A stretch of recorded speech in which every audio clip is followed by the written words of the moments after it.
nutridos, cheios de Ti. Nos ajude a esvaziar de mim, porque quando eu me esvazio de mim, então eu me encho por completo de Ti. Então me ajude, papai, a me esvaziar de mim e me encher com Teu Espírito nessa noite, em nome do Senhor Jesus. Eu navegarei, aleluia, no oceano do Espírito. Dá um retorno no meu microfone. E ali adorarei ao Deus. Eu adorarei. Eu adorarei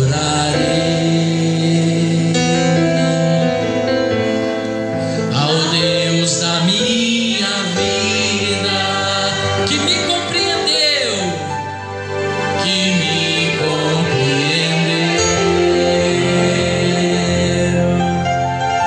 sem nenhuma explicação. Espírito, Espírito, que desce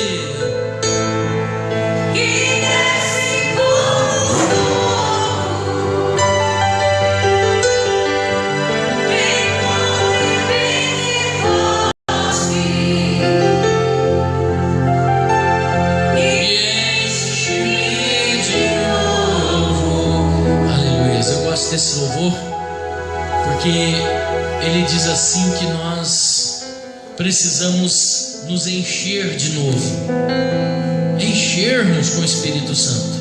E aquilo que eu disse aqui, quando nós nos esvaziamos de nós nos enchemos com o Espírito Santo de Deus. É isso que nós precisamos fazer. Quando você fizer isso, você vai ver a diferença.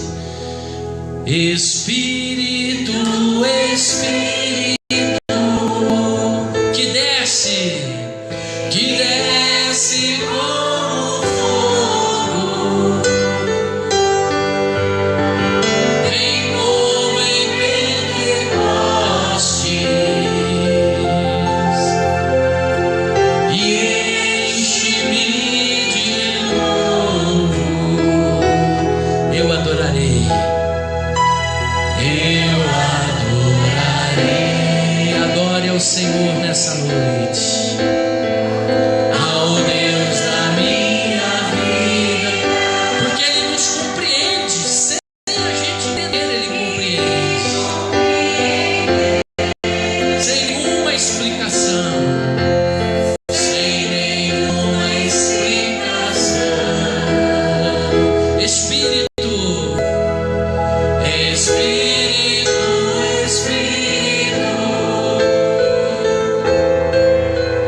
que desce como fogo, vem como em Pentecostes e enche-me de novo. Abra sua Bíblia no livro do Evangelho de Mateus. Livro do Evangelho de Mateus. Colhedor de impostos, fiscal da Receita. Mateus capítulo 13. A palavra de Deus hoje está aqui. Mateus capítulo 13. E preste atenção no que diz esta palavra.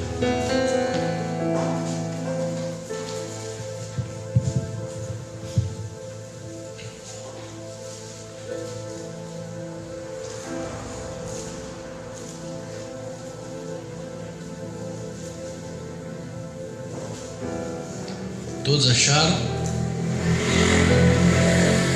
Mateus capítulo 13, versículo 24 a seguir. Matiahu é o nome de Mateus. Ele diz assim: E Yehoshua lhes contou outra parábola. O reino do céu é como um homem que semeou boa semente em seu campo. Porém, enquanto as pessoas dormiam, seu inimigo veio e semeou ervas daninhas no meio do trigo e foi embora. Eu estou lendo aqui do David Stein, na Judaica. O que é que o inimigo semeou? Joio. Joio é uma erva daninha, parecida com o trigo, mas não é o trigo.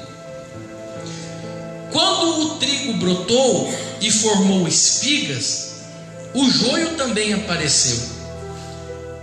E os servos do dono do campo se dirigiram a ele e disseram: o Senhor não semeou boa semente em seu campo? Então, de onde vieram o joio? Ele respondeu: um inimigo fez isso. Os servos lhe perguntaram: o Senhor quer que as arranquemos? Ele respondeu: não, porque ao arrancar as ervas daninhas, vocês poderão tirar um pouco do trigo com elas. Deixem crescer junto até a colheita. Então direi aos encarregados da colheita que juntem primeiro o joio e as amarrem em feixes para serem queimadas. Depois juntem o trigo e guardem no meu celeiro. Eu li aqui na versão do David Stein. Agora nós vamos ler a explicação desta parábola. Jesus explicou, Jesus contou a parábola, e aí os discípulos ficam com dúvidas. E aí no versículo 34 ele dá a explicação. 24 ele conta a parábola. No 34 ele explica a parábola. Diz assim: todas estas coisas disse Jesus às multidões por parábolas, e sem parábolas nada lhes dizia, para que se cumprisse o que foi dito por intermédio do profeta: abrirei em parábolas a minha boca e publicarei coisas ocultas desde a criação do mundo. Então, despedindo as multidões, foi Jesus e Yehoshua para casa, e chegando-se a ele os seus discípulos disseram: explica-nos a parábola do joio do campo. E ele respondeu: o que semeia boa semente é o filho do homem. O campo é o mundo. A boa semente são os filhos do reino. O joio são os filhos do maligno. O inimigo que semeou é o diabo. A ceifa é a consumação dos séculos, e os ceifeiros são os anjos. Pois assim como o joio é colhido e lançado no fogo, assim será na consumação dos séculos. Mandará o Filho do Homem os seus anjos, e ajuntarão do seu reino todos os escândalos e os que praticam a iniquidade, e lançarão na fornalha acesa, e ali haverá choro e ranger de dentes. Então os justos resplandecerão como o sol no reino do seu Pai. Quem tem ouvidos para ouvir, ouça. Tome aí o seu lugar. Todos esses dias eu estou preparando, na verdade, um estudo, porque Deus colocou no meu coração de nós fazermos uma conferência sobre o Armagedon. Então eu estou preparando uma palestra sobre o Armagedon. E esses versículos, eles falam do quê? Do final do mundo. É ou não é? A parábola do trigo e do joio fala da vinda do Mashiach. Ela fala da volta de Jesus. Fala do final do mundo. Então, a parábola do joio e do trigo é uma informação sobre a volta de Jesus. Existe um outro versículo bíblico que diz que estando dois no campo, um será levado, o outro será deixado. Estando dois na moinha, como que é? Um será levado, o outro será deixado. Estando dois na cama, um será levado e o outro será deixado.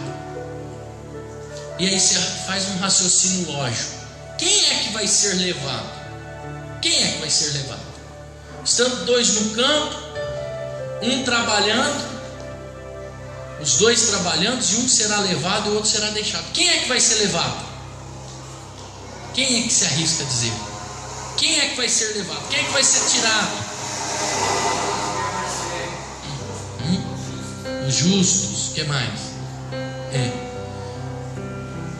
Os salvos, é isso, os eleitos. Vamos ler o versículo 40 de novo. Vamos ler o versículo 40 devagar. Pois assim como o joio é colhido e lançado ao fogo, no capítulo 1 do livro de Lucas, falou assim para Maria: eu lhe darei o trono de Davi. É ou não é? E sobre esse trono Jesus ia fazer o quê? Governar o quê? Eternamente. O anjo falou isso, está no capítulo 1 de Lucas. Abra aí que você vai ver. O anjo aparece para Maria e ele faz uma promessa. Ele dá uma promessa para Maria. O versículo 30 diz assim, no capítulo 1 de Lucas: mas o anjo lhe disse: Maria, não temas, porque achaste graça diante de Deus. Eis que conceberá e dará à luz a um filho, a quem chamarás pelo nome de Jesus. Este será grande e será chamado Filho do Altíssimo Deus. O Senhor lhe dará o trono de Davi, seu pai, e ele reinará para sempre em Israel, e o seu reinado não terá fim. Jesus já está governando em Israel, na casa de Jacó? Não. Então você vê que há algumas contradições em algumas mensagens, né, que dizem que quem vai ser tirado primeiro vai ser o trigo e algumas coisas assim. Então eu estou preparando um estudo, uma conferência que nós vamos fazer sobre o Armagedon. E aí eu fiquei falando para Deus, falei: Senhor, eu preciso de uma palavra para a família, porque afinal domingo nós vamos ter o culto para a família. O Senhor me deu uma palavra para a família. E eu estou só lendo Armagedon, Apocalipse, Mateus 13, Mateus 24, Zacarias 14. Falei: Senhor, eu preciso de uma palavra para a família, me ajuda, me dá uma palavra. E aí eu abri a Bíblia e caiu em Mateus 13. E aí eu fiquei tentando entender Mateus 13. Eu falei: puxa, Senhor, Mateus 13 fala do final do mundo. Eu preciso de uma palavra para a família. E lia, relia a parábola do joio e do trigo. E aí, já esgotado, sem energia, eu fui dormir. Fui descansar. E durante a noite Deus me deu uma palavra para a família em Mateus 13, na parábola do trigo e do joio. Então hoje nós vamos transformar a parábola do trigo e do joio. Ao invés de transformarmos para o futuro, para o Armagedon, nós vamos falar nele para a família, porque é uma parábola, nós podemos usar para a família. E aí eu fiquei pensando, qual o motivo do casamento? No passado, por que as pessoas casavam? No passado as pessoas casavam porque eles precisavam ter filhos. Quanto mais filhos, melhor era na mão de obra, no trabalho, na lavoura. Era ou não era? Então se media a riqueza da pessoa com o número de filhos que ele tinha. Por isso que nós vemos lá que saiu 12 tribos de Jacó. filhos. Por quê? Porque se media a riqueza pelo tanto de filhos que tinha, porque os filhos ajudavam na lavoura, ajudavam a proteger a casa. E outro, quem se levantasse como pai sabia que ia ter que enfrentar 12 filhos, né? E no passado a gente vê que as pessoas tinham bastante filhos mesmo, não muito, mas se a gente pegar a geração passada, a gente vai ver aí de mulheres que tiveram 12, 13, 14 filhos, né? Eu acho que minha sogra, não me recordo, mas a minha sogra acho que teve 11 filhas e um filho. Então, as pessoas tinham um filho. Então, as pessoas antigamente elas se casavam para que ter filhos, para os filhos ajudarem na lavoura, no trabalho, para preencher as lacunas que se faltavam, para edificar uma família, sair de casa. E aí você olha para esse século presente, no qual nós vivemos. Por que é que as pessoas continuam se amando, se casando, embora essa não é mais a necessidade? Não há mais necessidade de termos 10, 12 filhos para nos ajudarem na lavoura. Hoje até pelo contrário, quanto menos filho você tiver, parece que mais dinheiro você consegue acumular. Mudou, os valores foram invertendo, as coisas foram invertendo, né? Mas por que é que as pessoas continuam casando? De acordo com o IBGE, em 2015, por exemplo, foram feitos 800 mil casamentos no Brasil. Olha que coisa interessante. 800 mil casamentos, com toda essa dificuldade, com todo esse problema. Ainda 800 mil pessoas se casaram em 2015, embora tiveram 1.200.000 aproximadamente de divórcios, né? Mas 800 mil decidiram casar. Então, por que é que as pessoas continuam se amando? Por que é que as pessoas elas olham para o outro e dizem assim: não, puxa, eu preciso edificar uma família? Nós estamos falando de um casamento legalizado, daquele que Deus aprova. Deus, o Eterno, o Criador.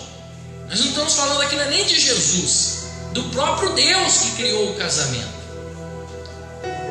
Ele não aprova a pessoa que se ajunta, amiga, né? Ele aprova o casamento legalizado. Agora, por que é que as pessoas ainda continuam se casando? Porque a semente é boa. Você pode ver, a semente do casamento é boa. Quando nós vemos lá no início da criação, quando Deus criou o homem e a mulher, o que ele fala? Criou Deus o homem e a mulher e ele viu que era bom. Então, quando Deus cria o homem e a mulher, ele vê que isso é bom, que é agradável aos olhos dele. Então, o casamento, ele é bom, porque Deus viu que era bom. Tanto que Adão estava lá no Éden e aí faltava uma coisa para ele, faltava uma mulher. E quando Deus criou a mulher para Adão, ele ficou feliz, falou: puxa Deus, o Senhor acertou, até mesmo sem eu saber o que era. Ele nunca tinha visto mulher, mas na hora que ele viu a Eva, ficou doido, né? Você imagina a Eva, bonita, feita pela mão de Deus. Eu não vi, não tenho um retrato dela, mas eu tenho certeza que ela era perfeita, porque foi o próprio Deus que fez. Perfeita, nem um umbigo ela tinha na barriga. Perfeita. A hora que Adão viu, falou: ah, Deus, o Senhor acertou. Isso mesmo, aleluia. Ficou feliz o homem, ficou mais feliz. Estava triste lá, ficou feliz de ver a mulher. E aí as pessoas acham que, por exemplo, os filhos vieram depois do pecado. Não, os filhos não vieram depois do pecado. Isso é uma ignorância teológica, de que as pessoas pregam, acreditam, ensinam no centro de teologia que após o pecado nasceram então os filhos. Isso não é verdade. Olha aí, vamos ver lá no livro de Gênesis. Abra lá no livro de Gênesis, capítulo 1 do livro de Gênesis, onde está a criação de Deus, onde está tudo sendo criado com muito amor, com muito carinho. Olha, quando nós pegamos aqui o capítulo 1, A gente vê que Deus cria luz, Deus cria luzeiros, Deus cria árvores, Deus cria firmamento, Deus cria o sol, a lua, um para governar o dia, outro para governar a noite. Deus fez os animais. No versículo 21, criou grandes animais marinhos, ou seja, fez os peixes, as baleias, os tubarões, e foi indo. No 24, ele diz assim: produz a terra seres viventes conforme a sua espécie, animais domésticos, répteis, animais selváticos segundo a sua espécie. Assim o fez. Versículo 26, também disse Deus: façamos o homem à nossa imagem, conforme a nossa semelhança, e tenha ele domínio sobre os peixes do mar, sobre as aves dos céus, sobre os animais domésticos, sobre toda a terra e sobre todos os répteis que rastejam pela terra. Versículo 27, criou, pois, Deus o homem, à sua imagem os criou, homem e mulher os criou. Veja, Deus criou homem e mulher. Versículo 28 fala o quê? E Deus abençoou e disse-lhes o quê? Sedes fecundos, multiplicai-vos, enchei a terra e sujeitai e dominai sobre os peixes, aves, animais e assim por diante. Mas quando Deus criou o homem e a mulher, Ele abençoou o homem e a mulher e falou assim: sedes fecundos, multiplicai. Ora, aqui ainda não havia acontecido o pecado. Aqui ainda Eva não tinha comido do fruto, não tinha sido expulsa do jardim. Então, a maior ignorância é achar que os primeiros filhos vieram fora do Éden, e não é verdade.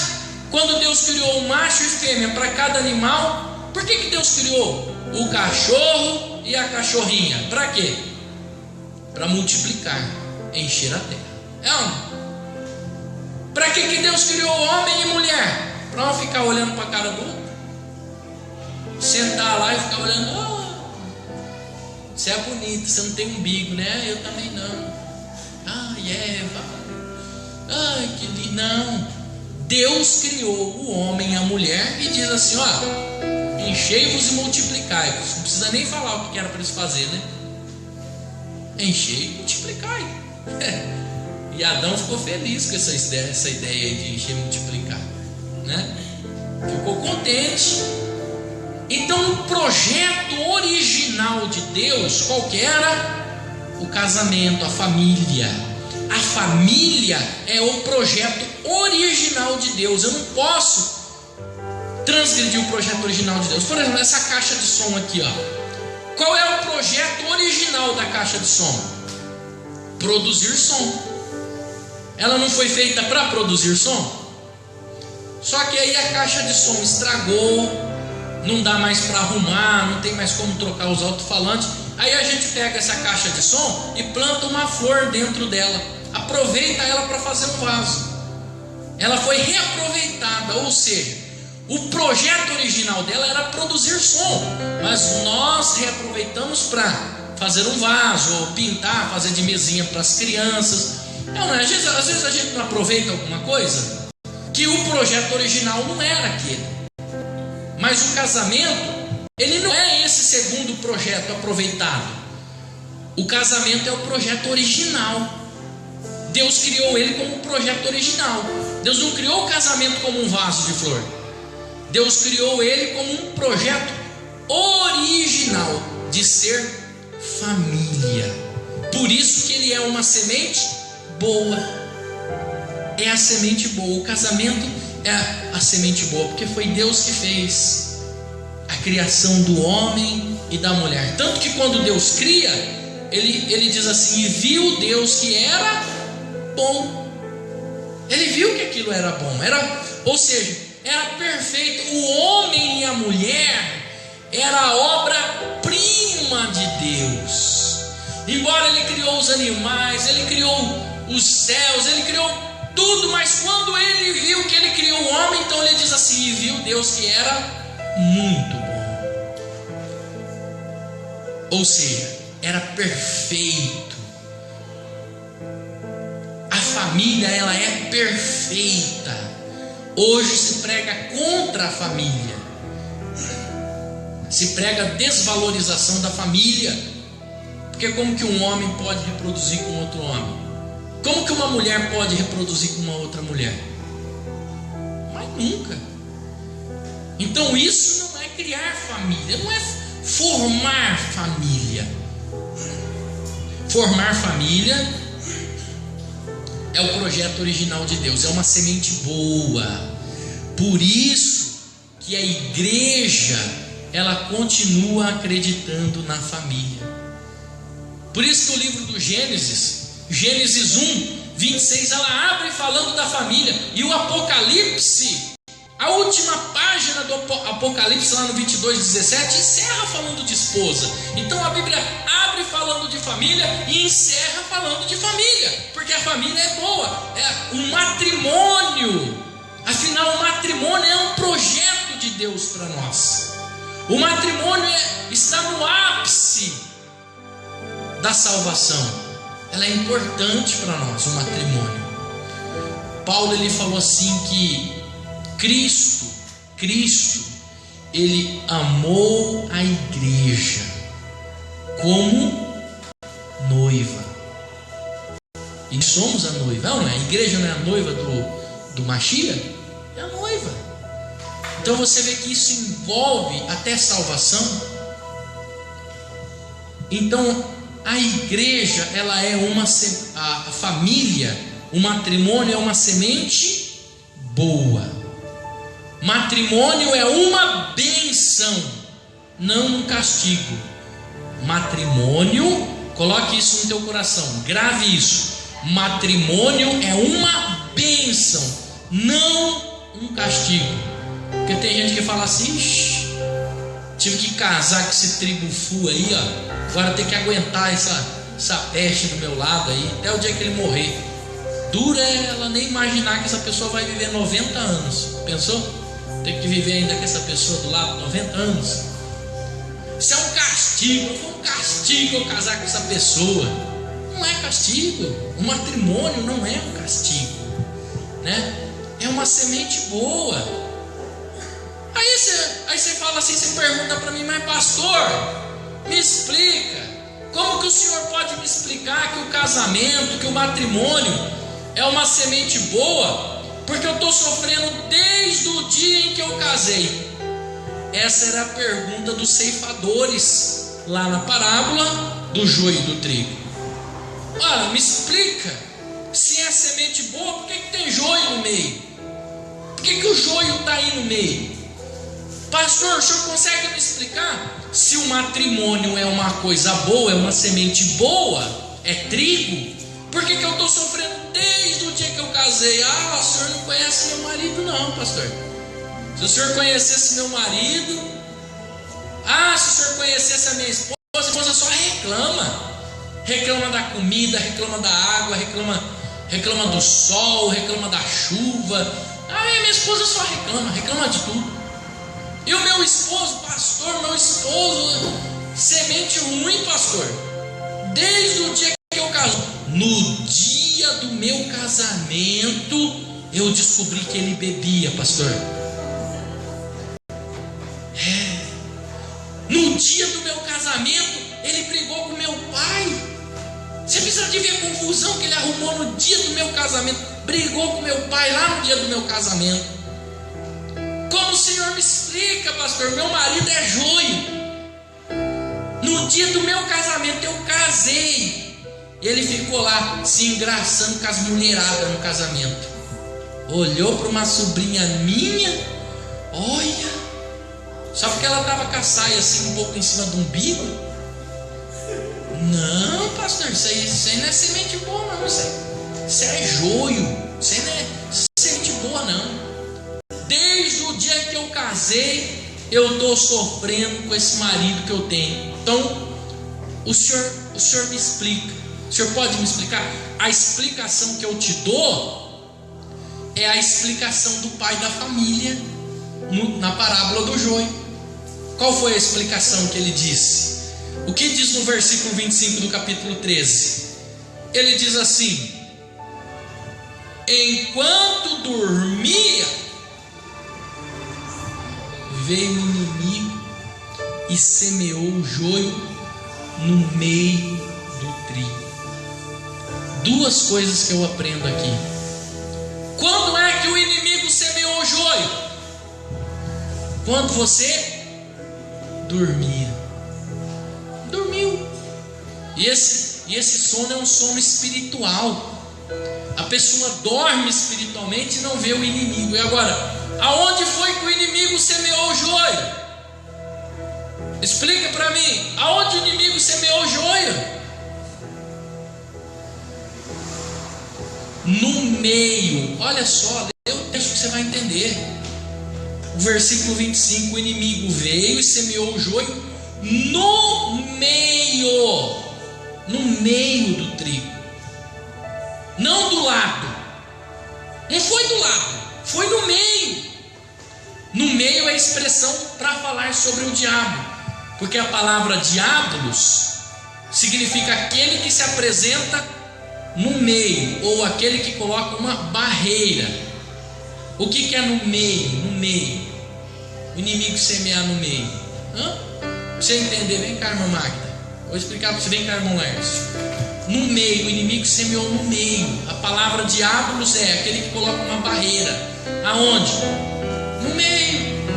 Aqui, ó. Aqui está o casal, ó. Olha o casal aqui. O inimigo semeou aonde a semente? No meio, ó. No meio, ele criou uma barreira aqui, ó. No meio. O texto está dizendo, no meio. Não foi do lado. Porque se fosse do lado, ele empurrava o outro mais perto lá. Pode sentar. Mas não foi do lado, foi no meio. O texto está dizendo isso. Ele cria uma barreira entre o casamento, bem no meio da união. Por isso que Jesus, lá no livro de Mateus, no capítulo 18, versículos 19 e 20, ele diz assim: quando 2 ou 3 se reúnem em meu nome, eu estarei aonde? No meio deles. É no meio. Você está entendendo o texto? Você precisa entender. Às vezes a gente lê as passagens e a gente não compreende. Quando 2 ou 3 reunirem em meu nome, eis que estarei no meio deles. Por isso que o diabo quer semear no meio, para separar, para criar contenda. E aí, quando ele introduz uma barreira no meio, ele põe uma lupa muito grande para você começar a ver. Porque quando você está perto, você não vê os problemas, os defeitos. Você já reparou que os defeitos você vê quando você está longe? Quando você está perto aqui, você não vê. O defeito você vê quanto mais longe você está, você vai vendo que a parede vai entortando. Quando você está perto, você não vê o defeito. E aí, com aquela barreira, você começa a ver o defeito do outro. Por quê? Porque o inimigo, ele faz isso, ele semeia no meio. E aí você começa a procurar os defeitos. Com a lupa que o diabo te dá, você começa a procurar o defeito no teu cônjuge. E isso começa a afastar a família. Porque ele começa a te dar uma luz para você ver. Porque veja bem, no livro de Gênesis, quando ele falou assim para Eva: se você comer desse fruto, os teus olhos vão se abrir. Os teus olhos vão se abrir, ou seja, os olhos se abrirão. E ela comeu, e o que aconteceu? Os olhos se abriram não para ver as coisas boas, mas para ver as coisas ruins. De alguma forma, o diabo mentiu mascaradamente, mas os olhos se abriram e eles começaram a ver os defeitos. Até então, quando Deus abriu os olhos e fechou os olhos carnais, eles viam tudo perfeito. E aí começou a ver que estava nu. Você está pelado, rapaz. Aí Deus falou assim: mas quem foi que falou que vocês estavam nu? Não, mãe, ela comeu o fruto e vi. E aí ele vai dando aquela lupa, você vai vendo.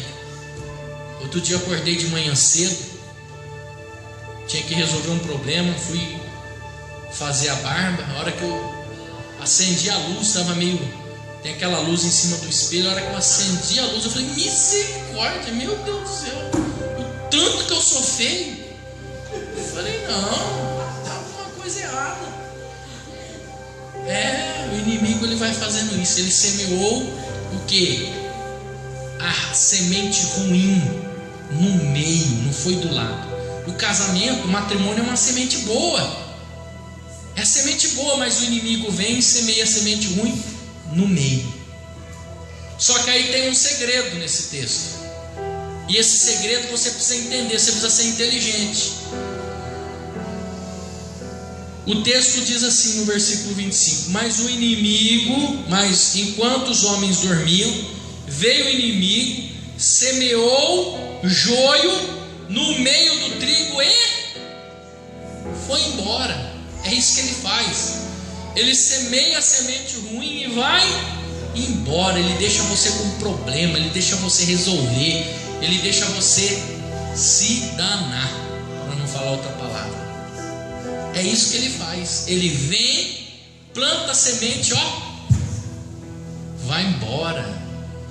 Ele planta a semente ruim e vai embora. O texto está dizendo, e ele foi embora. Ele é safado, ele faz isso. Ele semeia confusão, semeia distúrbio dentro de um matrimônio, e aí ele vai embora semear em outro lugar. Ele sai plantando essas sementes ruins em todos os lugares. Então, cuidado.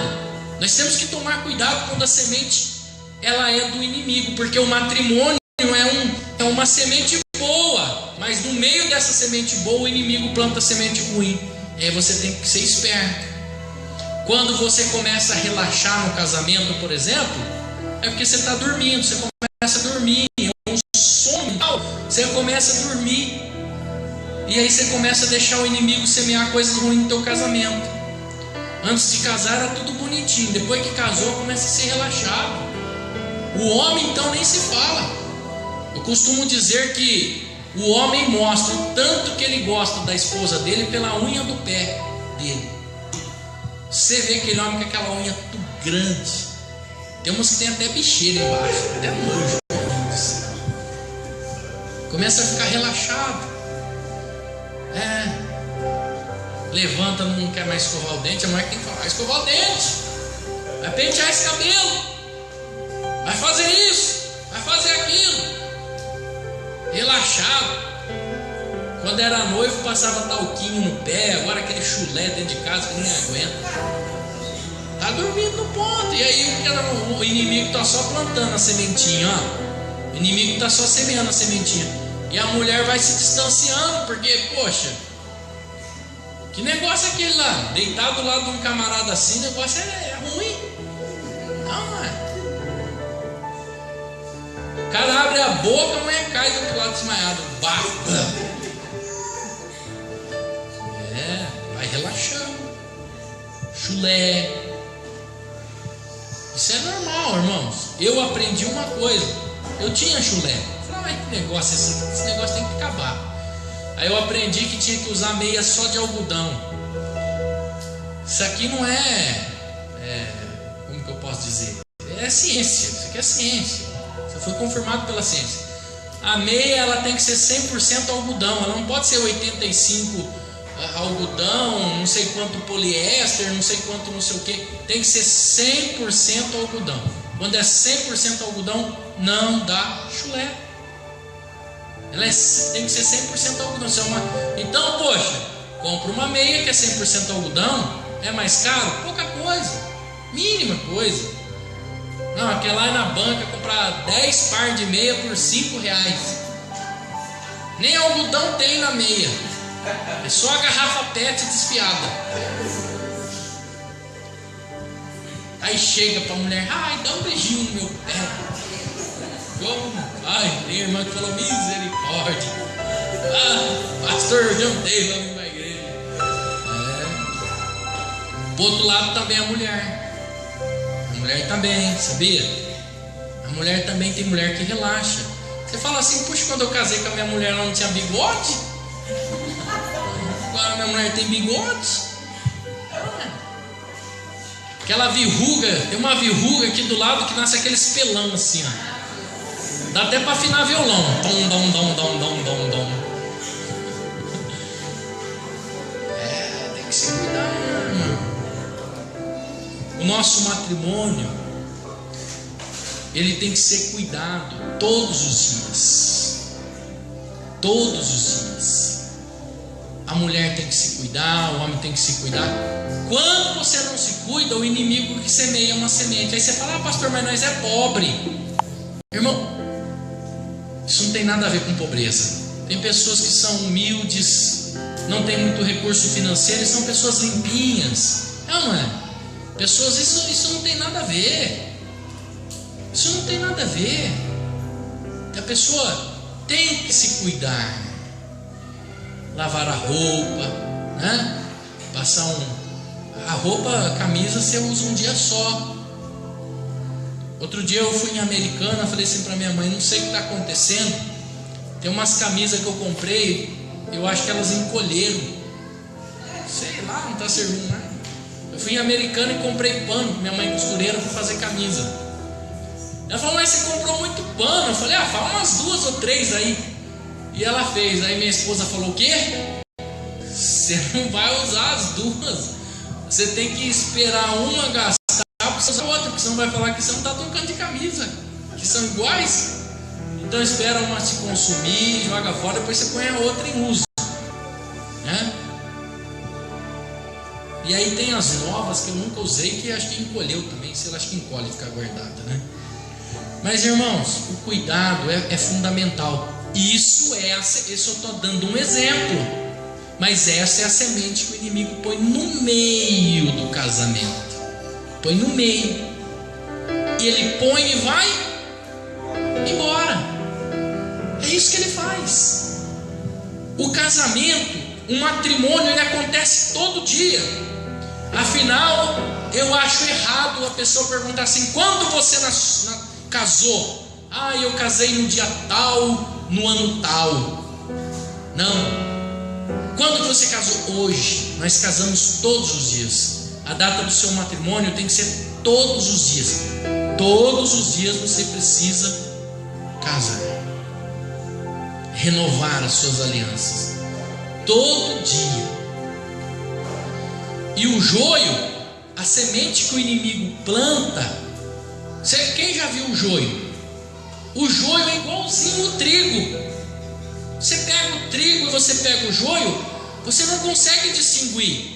Por isso que o pai da família aqui, na parábola, ele diz assim, não, deixe crescer junto, porque senão você pode arrancar trigo ao invés do joio, porque podia confundir um com o outro. A diferença do joio e do trigo é que o trigo tem trigo dentro, o joio tem a espiga, mas não tem nada, tem vento lá dentro. É igual, parece. Então a semente que o inimigo lança parece que é, mas não é. É até igual. Você fala, nossa, olha, é igualzinho, mas não é, porque a pessoa não foi casada, está amigada. Não é matrimônio isso aí. Até parece, você vê de longe e fala, lá veio um casal. Não, casal não, amigado. E aonde está a legalidade? Na hora que você vai preencher um formulário no banco, é ou não é? Vai preencher um formulário, você mora junto 10 anos, mas o que você tem que colocar lá na ficha lá? Casado? É casado que você tem que colocar? Você não pode mentir na ficha, porque para você colocar casado, você tem que ter uma certidão de casamento para comprovar que você é casado. Então você tem que colocar lá, solteiro, estado civil, casado ou solteiro. Você vai ter que colocar solteiro, porque se você colocar casado, você tem que trazer a certidão de casamento, você não tem. Então você vê que é igual, mas um tem trigo, o outro não, o outro é vazio, né? Então nós temos que tomar cuidado com isso. Uma coisa interessante, Jesus realizou aqui no livro de João. Abra aí, João capítulo 2, sobre o matrimônio.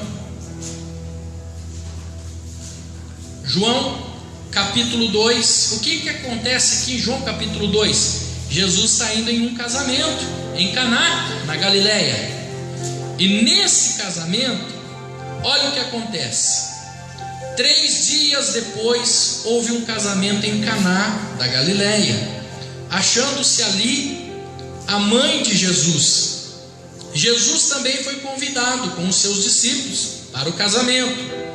Tendo acabado o vinho, a mãe de Jesus lhe disse: eles não têm mais vinho. Mas Jesus lhe disse: mulher, que tenho eu contigo? Ainda não é chegada a minha hora. Então ela falou aos serventes: fazei tudo o que ele vos disser. Estavam ali 6 talhas de pedra, que os judeus usavam para as multiplicações, e cada uma levava 2 ou 3 metretas. Jesus lhe disse: enchei de água as talhas. E eles as encheram totalmente. Então lhes determinou: tirai agora e levai ao mestre-sala. E eles o fizeram. Tendo o mestre-sala provado a água transformada em vinho, não sabendo de onde viera, se bem que sabiam os serventes que haviam tirado a água, chamou o noivo e lhe disse: todos costumam pôr primeiro o bom vinho, e quando já beberam fartamente, serve o inferior. Tu, porém, guardaste o bom vinho até agora. Com este deu Jesus princípio aos seus sinais em Caná da Galileia, manifestou a sua glória, e os seus discípulos creram nele. O que Jesus está querendo ensinar aqui? Jesus está querendo ensinar uma coisa fantástica aqui. Não só que ele pode multiplicar a água em vinho, mas Jesus está querendo ensinar que nós temos que viver contrário ao que o mundo vive.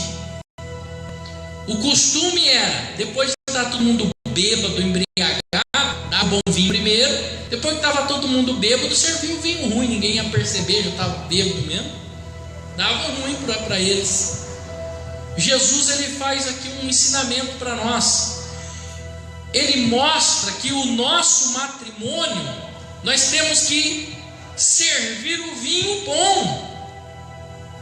Sempre servir o vinho bom. Porque quando você está namorando, você serve o vinho bom, é ou não é? Você pode ver que quando você está namorando, você serve o vinho bom. Ai, manda flor todo dia. Não é? Aniversário da namorada, manda café da manhã, comprou urso em 12 prestação. Isso é coisa de apaixonado. Quem nunca comprou um ursinho e deu para namorada em 12 prestações? Hoje tem que ser celular, né? Mas antigamente era isso, né? Todo apaixonado, casa, aí começa a dar o vinho ruim. Já dei o bom mesmo, agora vou dar o ruim. Não se cuida mais. Então, quando eu namorava, escovava o dente, passava fio dental.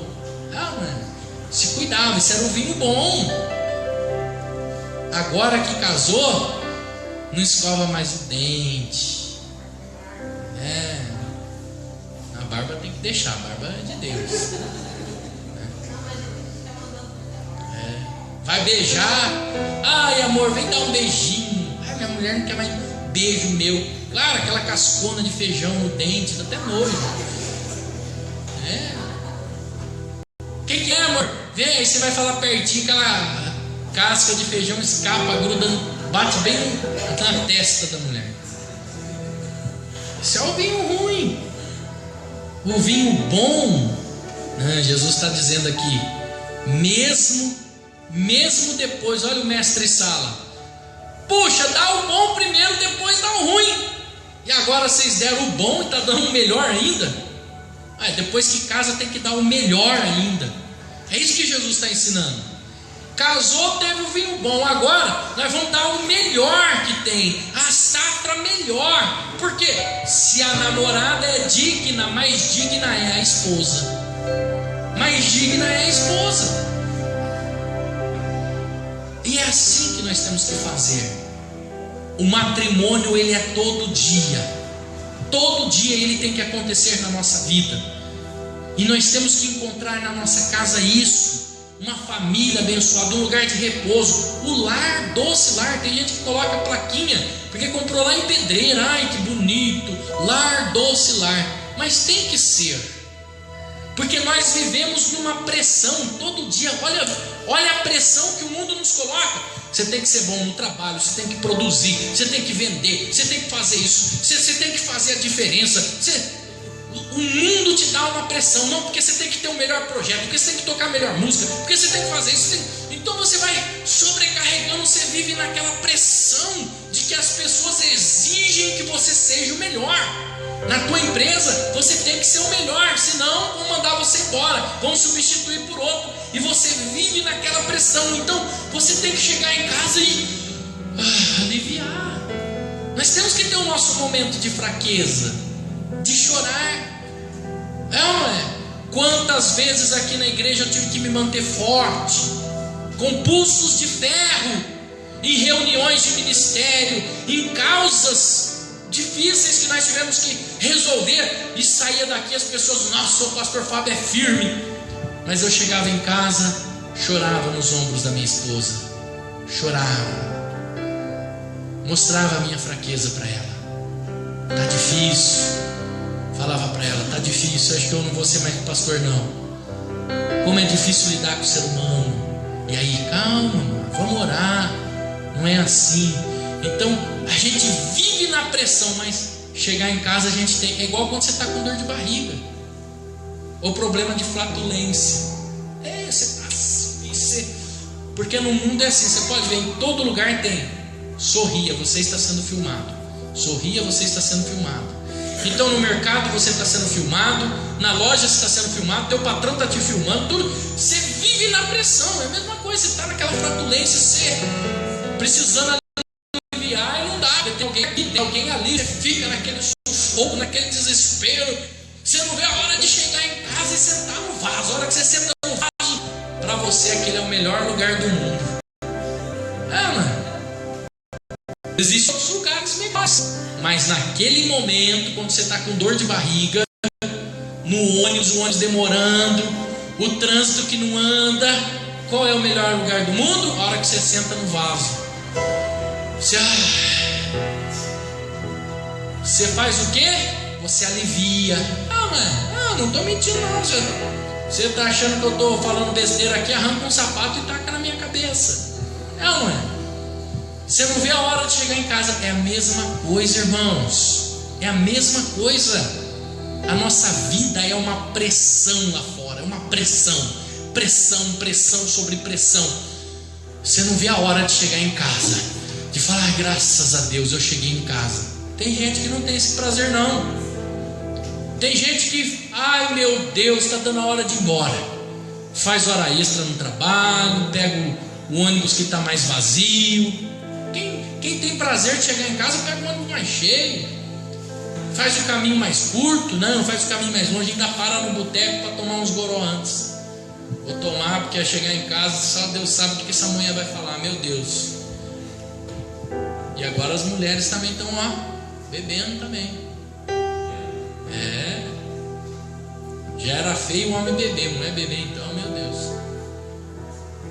E aí a pessoa fica fazendo hora para chegar em casa, porque e aquela pressão, aonde que ela vai descarregar aquela pressão? Vai ter um infarto, vai morre logo. Pessoas assim. Mas quando você tem um repouso, um lugar tranquilo, você chegar na tua casa e descansar, repouso, é conversar com a esposa conversar com o esposo, isso se chama matrimônio, gente. Isso se chama matrimônio. Duro você chegar na tua casa, eu estou cheio de problema.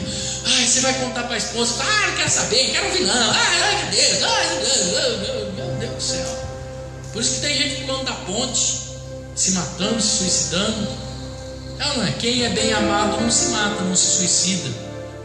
Não é um problema financeiro que vai fazer você se matar. Não, irmãos. Nós temos que ter esse matrimônio, sabe? O bom vinho, o vinho. Se plantar semente ruim no meio, pronto. Você vê que o casamento ele é perfeito? Quando você casou era perfeito, aí veio o inimigo e plantou a semente ruim no meio. Não é? Cada semente tem um nome. Tem semente que chama sogra. Tem sogra que é uma benção. Por isso que quando a gente casa, a gente tem que sair de casa. Não adianta você morar no fundo, gente. Não adianta você morar no fundo da casa da tua mãe, então não casa. Não dá certo. Melhor coisa é você ir embora. Quem casa precisa ir embora. A melhor coisa que a sogra tem sogra que fala assim: eu vou perder meu filho, eu vou perder minha filha. Não, você vai ganhar um filho, você vai ganhar uma filha. Tem sogra que faz isso. Adota o genro como filho, adota a nora como filha. E é assim, como filhos. A minha sogra, toda vez que ela faz pão, tem um pãozinho lá que ninguém põe a mão não, porque é meu. Aquele pão é meu, ninguém põe a mão. Mas tem sogra que é isso. Nada de errado de se envolver, mas tem que deixar eles se virar. Tem que deixar os filhos se virarem. Sabe, você vai dar um bom conselho, você vai ouvir o conselho. Às vezes quem vai te procurar não é o filho, é a nora. Você vai ter que ouvir, você vai ter que dar um bom conselho, mas você tem que deixar eles quebrar a cara, cair, se levantar. Você tem que fazer isso, senão não aprende. Você tem que deixar eles ter a vida deles. Não, se envolver. Porque na minha casa eu não enfeitava assim, viu? Meu filho não gosta. O bife tem que ser sem cebola. Você sabia que ele não come frango? Fica aquela interferência.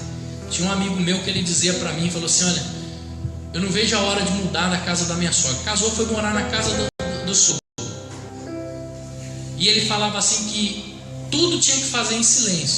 Conversar tinha que ser em silêncio. Tudo. Até aquilo lá tinha que fazer em silêncio. E ele falava assim que escutava um barulhinho rastejar no chão. Era a sogra rastejando um chinelinho atrás da porta. Eu falava assim: não é. Pior que era. A véia era terrível. Nossa. Gente, e aquilo acabou com o casamento deles.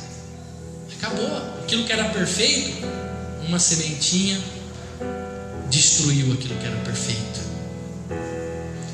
Mas a boa semente, se for preservada, cuidada, então você pode ter certeza que você vai ter uma família abençoada. Vamos encerrar abrindo em Colossenses 3, versículo 13. Abra em Colossenses, o apóstolo Paulo dizendo uma palavra bonita para nós encerrarmos a mensagem de hoje. Colossenses capítulo 3, versículo 13. Suportai-vos uns aos outros, perdoai-vos mutuamente, caso alguém tenha motivo de queixa contra outro. Assim como o Senhor vos perdoou, assim também perdoai vós. Feliz é o homem e a mulher que tem um ao outro para se suportar. O texto está dizendo: suportai uns aos outros. O que é suportar? O que é suportar? Para e pensa. Se eu tiver uma bengala, ela é só um encosto aqui para mim. Suporte é aquilo que tem ali no teclado ali. O suporte está sustentando o quê? O teclado. Isso é suportar. Suportar é segurar tudo. Então, suportar uns aos outros. O marido tem que suportar a mulher suportar o esposo. E o texto está dizendo: e se tiver alguma coisa, ainda tem que perdoar, porque Cristo também nos perdoou. O texto está dizendo: perdoai assim como Cristo perdoou. E o matrimônio vai muito bem. Primeiro, suportando um ao outro e perdoando um ao outro. Isso é importante. Feche os teus olhos. Senhor, em nome de Jesus, obrigado, meu Pai, pela palavra de hoje. Obrigado, meu Deus, porque o Senhor é bom. O Senhor tem cuidado do teu povo. O Senhor cuida de nós. O Senhor dá a palavra necessária. Hoje é o culto para a família. Nesse culto para a família, o Senhor nos instruiu, nós aprendemos muito. porque o teu Espírito Santo trouxe essa palavra para nós. Não foi o pastor Fábio, porque a palavra não é minha, a palavra é tua, meu Pai. É tua. A tua palavra é rica, é cheia de bênçãos, é cheia de recursos para nós. Obrigado pela tua palavra, Senhor. Abençoe as famílias que aqui estão. E se há alguma semente que o inimigo semeou no meio, não deixe essa semente frutificar, meu Pai. Arranca essa semente. Não faça essa semente brotar. Sim, Senhor, mas que brote a sua semente, semente do amor, da mansidão, a semente do perdão, da longanimidade. Sim, papai, em nome do Senhor Jesus, faça esta semente brotar em nós. Brote essa semente, abençoe as famílias aqui, abençoe as famílias, papai, abençoe as famílias que estão aqui presentes nessa noite. Aqui está a tua igreja, aqui está o teu povo. Não nos deixe sair daqui como nós entramos, mas que possamos sair daqui diferentes. Nos traga de volta terça-feira, Pai, porque estamos numa campanha de oração, de clamor. Nós ouvimos 2 testemunhos hoje aqui, Senhor, de milagres que o Senhor tem feito, milagres de bênçãos. E eu sei, Pai, que esses milagres vão continuar acontecendo em nome do Senhor Jesus Cristo. Yehoshua HaMashiach. Amém. Olha, esse louvor é fantástico. Eu navegarei, aleluias, no oceano do Espírito, e ali adorarei ao Deus do meu amor. Eu adorarei ao Deus que resgatou a minha família, ao Deus da minha vida, ao Deus que abençoou o matrimônio, que instituiu o casamento.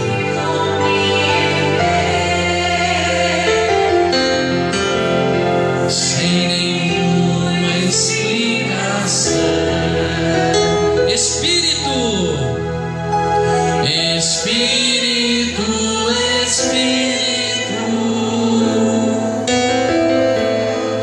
que desce com fogo, vem como no dia de Pentecoste. Fala assim: Senhor, me enche de novo, me enche de novo. Espírito,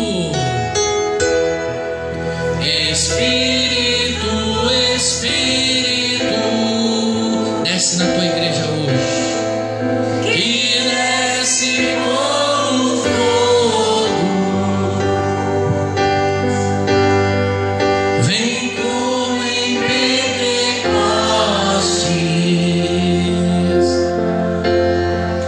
e enche de novo. Aleluias. Gostaria para a gente encerrar, abra sua Bíblia no livro de Números, capítulo 6, início da Bíblia. Números capítulo 6. Nós vamos encerrar o nosso culto hoje, mas eu gostaria de colocar essa bênção sobre a sua vida. Essa bênção vai fazer a diferença em você, vai fazer a diferença na sua vida. Você vai ver coisa interessante. Achou o capítulo 6, versículo 22? Disse o Senhor a Moisés: fala a Arão e a seus filhos, dizendo assim: abençoarei os filhos de Israel e dir-lhe-eis: o Senhor te abençoe e te guarde, o Senhor faça resplandecer o rosto sobre ti e tenha misericórdia de ti, o Senhor sobre ti levante o rosto e te dê a paz.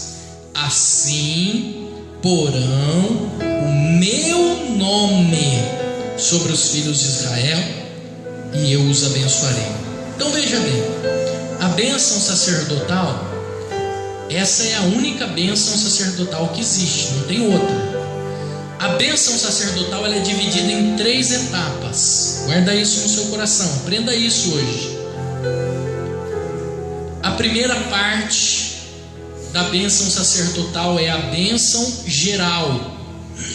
É uma bênção geral que o Senhor traz para nós. A segunda parte da bênção sacerdotal é a de colocar a luz divina, é de resplandecer o rosto de Deus em nós. A segunda bênção é de colocar a luz divina em nós. E a terceira é a bênção física. É a bênção física. Então, são três partes da bênção sacerdotal. A primeira, o Senhor te abençoe e te guarde.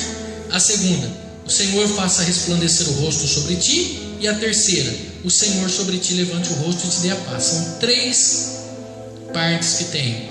Agora ela diz assim: assim porão o meu nome sobre os filhos de Israel e eu vos abençoarei. Mas que nome? Cadê o nome? Onde está o nome? O nome está codificado aqui dentro. Veja só, a bênção sacerdotal ela foi pronunciada a primeira vez em hebraico, ela foi escrita em hebraico, traduzida para nós aqui em português. Mas como começa a bênção sacerdotal? Ievaré Adonai, primeira parte. A segunda, e aí Adonai. E a terceira é Issá Adonai. Então a primeira começa assim, Ievaré. A segunda, e aí. A terceira, Issá Adonai. Então as três partes começam com a letra Y no hebraico. A letra Y para nós se chama Y, mas no hebraico ela se chama Yud. Ela se chama Yud em hebraico. Então se você pegar as três partes, ela começa Ievaré, então começa com Yud, a segunda parte Yud, a terceira parte Yud. Então ela fica assim, Yud, Yud, Yud. Começa com Yud, Yud, Yud. Yud é o 22º nome de Deus. Dos 72 nomes que Deus tem, o Yud, Yud, Yud é o que? O 22º nome de Deus. Então você vê que ela está aqui codificada, o nome dentro da bênção sacerdotal. Então fica em pé, levante a sua mão para cima, levante a sua mão, tomando posse. Ievaré Adonai veshimereha, e aí Adonai panai-veleha vechuneha, Issá Adonai panai-veleha veaseleha shalom. O Senhor te abençoe e te guarde. O Senhor faça resplandecer o rosto sobre ti e tenha misericórdia de ti. O Senhor sobre ti levante o rosto e te dê a paz. Deus te abençoe. Em nome de Jesus, até terça-feira, aqui na comunidade da família de Deus. Aleluia.